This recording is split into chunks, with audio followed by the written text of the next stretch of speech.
Kiedy za oknem samolotu widzisz tęczę, to znaczy, że pada. Ale tym razem tęcza przyniosła nam szczęście. Wylądowaliśmy w Pizie i od tego miejsca zaczęliśmy naszą podróż.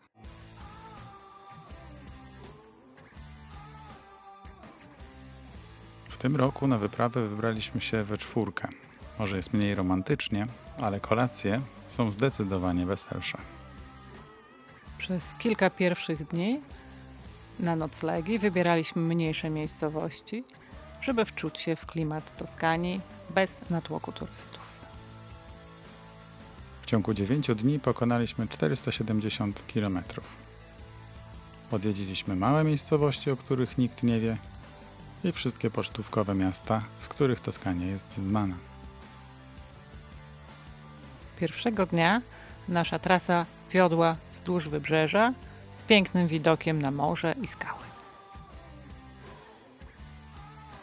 Pierwszy nocleg spędziliśmy w wielkim namiocie.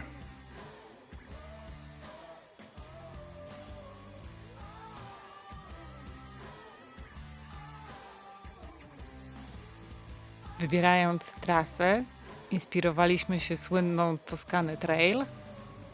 Zrobiliśmy tam pewne zmiany.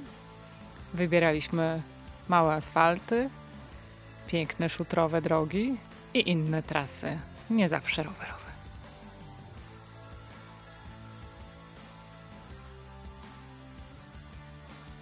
Włosi uwielbiają kawę, a to oznacza, że w każdej miejscowości będzie restauracja albo mała kawiarenka, gdzie ciasto i kawa będą na nas czekać.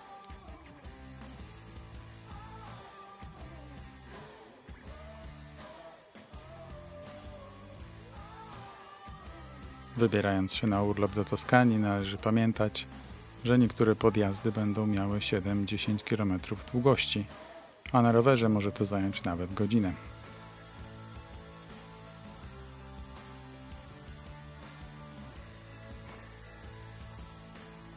Toskania na majówkę jest idealna, bo wtedy jest wiosna i wszystko jest zielone. W lipcu i w sierpniu nie będzie już tak pięknie. W czasie naszej wyprawy z reguły było ciepło, choć były też momenty, kiedy padało i wyciągaliśmy na chwilę kurtki.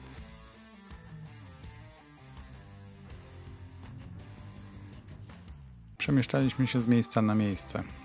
Podróżując na rowerze, wszystko trzeba spakować w małą torbę, a to niestety oznacza, że można zabrać bardzo mało rzeczy. Poza strojem rowerowym mieliśmy też spakowane ubrania na miasto, cieplejszą kurtkę i ciepłe spodnie, bo w maju wieczory bywają zimne. O czym warto pamiętać we Włoszech? Cappuccino tylko do 12. Inną sprawą jest to, że po 13 restauracje mogą być zamknięte, bo trwa siesta.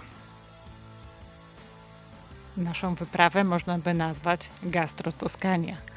Codziennie jedzenie było pyszne, a dzięki temu, że na rowerze spala się więcej kalorii, można było też zjeść więcej.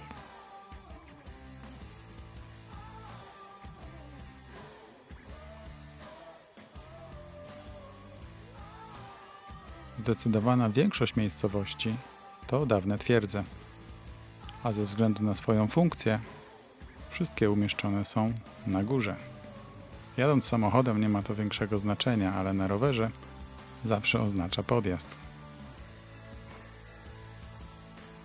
Miasteczka w Toskanii są bardzo klimatyczne. Niektóre z nich sięgają nawet XIII wieku. Mieliśmy okazję też nocować w jednej z takich kamienic.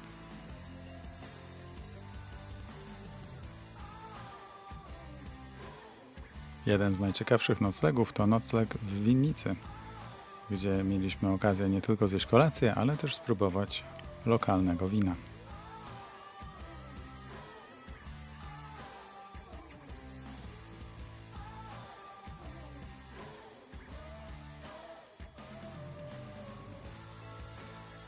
Nasza wytyczona trasa była dość wymagająca. Codziennie było mocno pod górę, natomiast po wjeździe na tą górę widoki wynagradzały wszystko.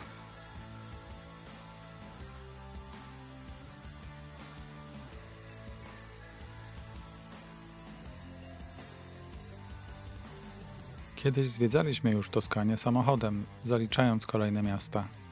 W tym roku na rowerze to droga stała się główną atrakcją, a zwiedzanie miasta, w którym mieliśmy nocleg, to już tylko kropka nad i.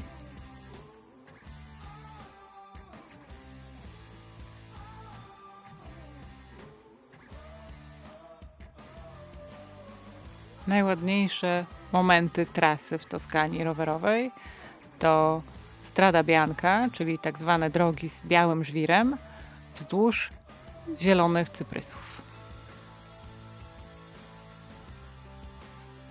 Patrzysz, a tu obok winnica, jedziesz dalej, możesz zatrzymać się i zdegustować to wino. Jedziesz dalej, a tu kawiarnia z pysznymi ciastkami i kawą.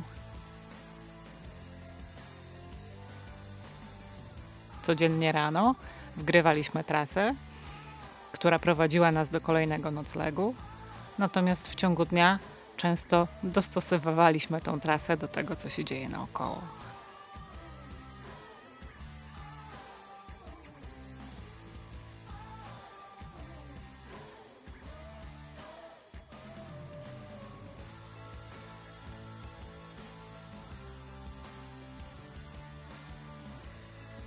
Układając trasę, nie mogliśmy pominąć takich słynnych miejsc jak Siena z pięknym rynkiem, na którym odbywa się palio. Sienę widzieliśmy już wcześniej, ale z perspektywy roweru to miasto wygląda zupełnie inaczej.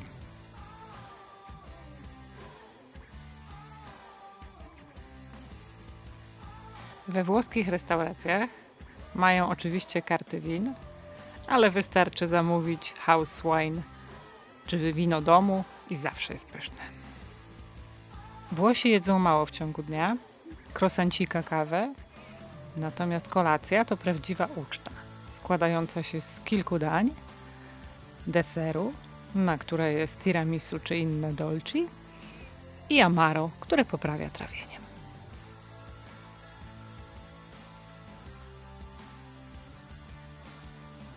Kolejnym pięknym, słynnym miejscem w Toskanii było San Gimignano, słynące z ogromnej ilości wież. W San Gimignano widzieliśmy nie tylko piękne zabytki, ale kupiliśmy też nowe rowerowe czapeczki. Na pewno będą nam służyć na kolejnych wyprawach.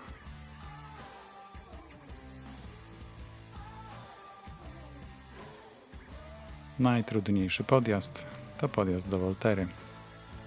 Zabytkowe miasto, przepiękne widoki i pyszne włoskie lody wynagradzały ten trud.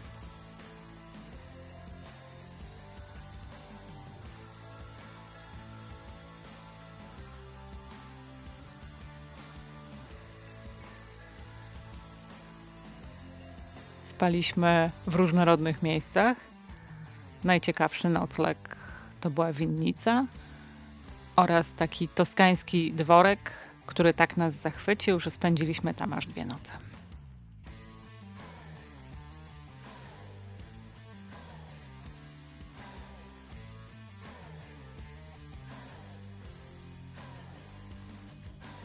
Ostatniego dnia mieliśmy wracać pociągiem, ale jeździło nam się tak dobrze, że postanowiliśmy popedałować aż do Pizy.